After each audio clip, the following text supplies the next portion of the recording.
ve sahabeleri gibi inanacaksın. Öyle yeni çıkmış olan reformist hocaların, Vehhabilerin ya da Şiilerin dediği gibi değil. Peygamber ve sahabe nasıl inanıyorsa ben 14 asırlık o çizgideyim. Allah'ın selamı onların üstüne olsun. İşte ey amenu olanlar dediği zaman Allah'ımız bunu kastediyor. Ey amenü iman etmiş olanlar Allah'a ve Resulüne, sadece Allah'a değil, Allah'a ve sana bu kitabı getiren Resul'e iman edenler.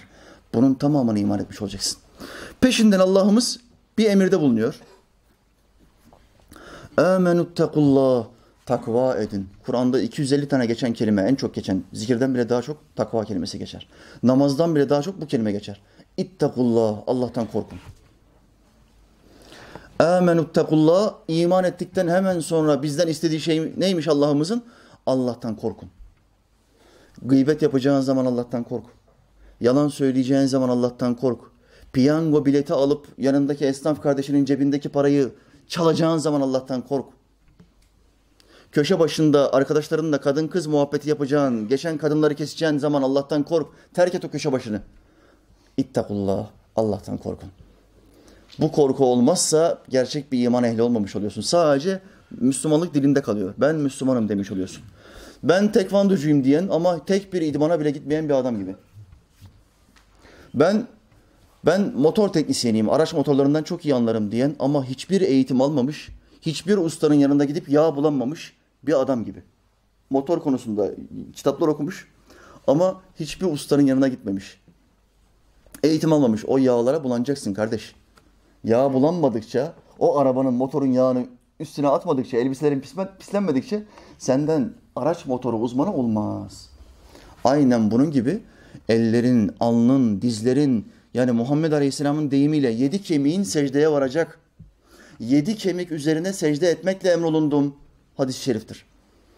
2 ayak, 2 diz, 2 el, 6. Bir de alınla burun. Yere temas edecek. Buna 7 kemik denir. Alınla burun tek kemiktir. 7 kemik üzerine secde etmekle emrolundum. Muhammed Aleyhisselam bunu söylüyor. Namaz kılanlarla kılmayanların arasına bir çizgi çekmiş. Küfür ile iman arasında bir çizgi vardır. Kim bu çizgiyi ortadan kaldırırsa küfürle arasında bir fark kalmamış olur. Buyuruyor ve sen diyorsun ki ben namaz kılmıyorum ama Müslümanım. Bu nasıl bir kendini kandırma, bu nasıl bir tiyatro? Hepimizin ruhunun gıdaya ihtiyacı var. Bedeni gıdasını almayan bir Müslüman intihar etmiş sayılır. Bu açlık grevine girenler var. Komünistler, solcular falan çok yaparlar, biliyorsunuz bunu. Açlık grevi ama bunların ikisi biraz farklı. Su içebiliyor. Açlık orucu, ölüm orucu. Bari oruç kelimesini kullanma ya. İslam'ın tabiridir oruç. İslam'dan başka hiçbir ritüelde yoktur. Niye bizim tabirimizi kullanıyorsun? Ölüm orucu diyorsun. Komünizmi yaşatmak için ölüm orucu tabirini kullan. Başka bir şey bul. Marx'ın söylediği bir fetva yok mu? Onun aldığı bir vahiy falan yok mu? Karl Marx'tan al. Niye benim Kur'an'ımdan deyim alıyorsun, oruç diyorsun? Ölüm orucuna başladık. Bir adamın bedeni ihtiyacı olan gıdasını vermemesi, yani yiyip içmemesi intihar etmek anlamına gelir. Yiyip içmeyi kesmek yasaktır. Hatta üst üste oruç tutmak bile caiz değildir. İslamiyet'te haramdır. Ne demek üst üste oruç? İmsak vaktine kadar yedin içtin. İmsakta niyetlendin oruca. Ne zamana kadar yiyip içmekten ve cinsi münasebetten kesiliyoruz? İftara kadar, akşam ezanına kadar. Akşam ezanına geldin, dedin ki ben bugün çok şevkliyim, çok iştiyaklıyım, pek acıkmadım da kendimi iyi hissediyorum. Bir damla bile su içmeden bir oruç daha tutacağım. Bu adam sevapkar mıdır, günahkar mıdır İslamiyet'te? Günahkardır. Bunu ancak Muhammed Aleyhisselam yapardı. Üst üste 3 gün oruç tutardı. Visal orucu denir buna, visal orucu.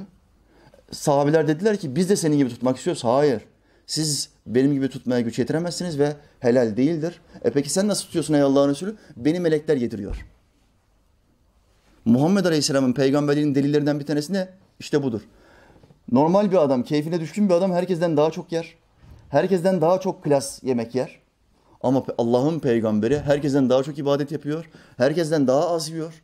Ve herkesten daha çok oruç tutuyor. Haftanın 2 günü oruç tutardı o devamlı. Pazartesi, perşembe oruç tutardı. Bazen visal orucu yapardı. Bak ona helal olan bazı şeyler var ki bize helal değil. Bir misal daha getireyim. Bir Müslüman erkek zaruret halinde ikinci bir eşle evlenme ruhsatı var mıdır? Vardır. Bu ruhsat kaça kadar vardır? Kur'an'ın deyimiyle 4 eşe kadar. Zaruret hallerinde. Çok sıkı, zor şartları vardır. Bu şartların yerine gelmesi çok zor. Ama oldu ki bu şartlar yerine geldi. 4 eşe kadar alabilir, 5. hanımı alamaz. Ama Muhammed Aleyhisselam'ın 10 tane, 11 tane hanımı vardı. Bakın ona helal olan, bize helal olmayan bir şey bu. Tıpkı oruç da bunun gibidir. Peş peşe bozmadan oruç tutabiliyor ama biz tutamıyoruz. Bir adam, ben takvamın daha çok artmasını istiyorum. 3 gün boyunca yemek yemeyeceğim diye yemin etse, bu adamın yemini geçersizdir. Ve bu adam intihara teşebbüs etmiş sayılır İslamiyet'te. İntihar İslam'da en büyük günahlardandır. Tıpkı zina gibi, tıpkı içki ya da kumar gibi kardeşler. Şu halde bedenin ihtiyacı olan yemeği bir adam vermiyorken nasıl ki intihar etmiş sayılıyorsa, ruhun ihtiyacı olan namazı, orucu, zikri, ilim meclislerini, kitap okumayı, Kur'an okumayı ruhuna vermeyen adam ne etmiş sayılır? Bu adamın imansız ölme ihtimali tıpkı bedeni intihar ettirmek gibi. İmansız ölme ihtimali çok yüksektir. Çünkü ruhun ihtiyaçlarını vermiyor. Ruhun gıdasının ihtiyaçlarını vermediği zaman ruh nefes alamıyor. Konuşacak, konuşamıyor. Hani bazen hasta oluruz. Yatağa yatarız. Ağır bir hastalık geçiririz. Eşine, hanımına, abine, kardeşine, annene bana bir bardak su getirir misin diyecek mecalin kalmaz. Ben bu hastalığı hayatımda 2 ya da 3 defa yaşadım. Dilimden ağzımı açacak mecalim yok. Sanki bir ölüm hastalığı gibi.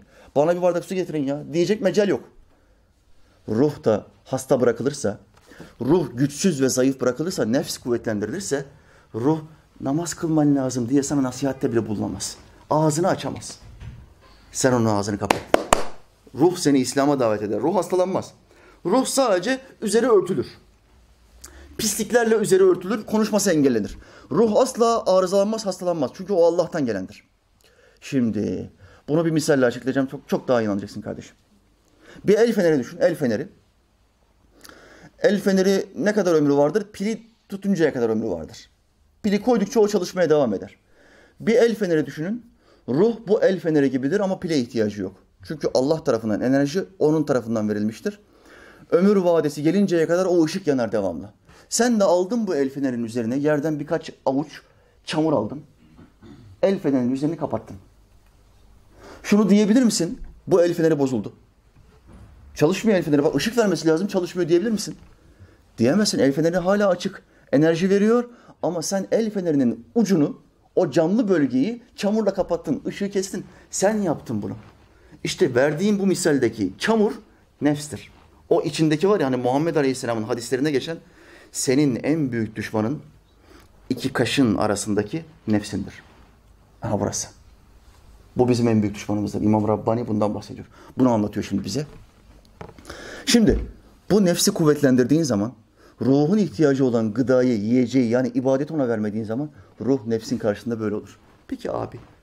Tamam abi. Ne diyorsan odur abi. Nefs ne diyorsa yani şeytanın hizmetkarı olan bizi cehenneme atmaktan başka hiçbir gayesi yoktur nefsin. Benim vatanım, mekanım cehennemdir diyor nefs. Çünkü ben Allah'a, ahirete falan hiçbir şeye inanmıyorum. İbadetin varlığına inanmıyorum. Hani bugün var ya konuşanlar, sosyal medyada yazışanlar, bağırışanlar. Biz Allah'ın var olduğuna inanmıyoruz. Bak nefs artık sesi o kadar gür ve kuvvetli çıkıyor ki içerisindeki bedeni artık konuşturabiliyor. Söyletebiliyor.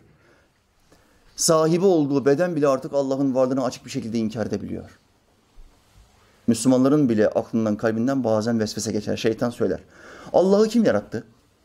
Ama diline vurmadıkça bu vesvesenin bir geçerliliği yoktur. İmanı varsa hırsız gelir. Bir evde eşya varsa, kaliteli şeyler varsa, pahalı şeyler varsa hırsız gelir. Evin içi boşsa oraya hırsız girmez. Müslümanlık da böyledir. Bir adamın imanı güçlüyse varsa oraya şeytan vesvese verir. Kafasını karıştırmak için. Burada sorun şu, dile dökmemen gerekiyor bu vesveseyi. Konuşmaman, bundan bahsetmemen gerekiyor. Kurmayacaksın, kafandan atacaksın.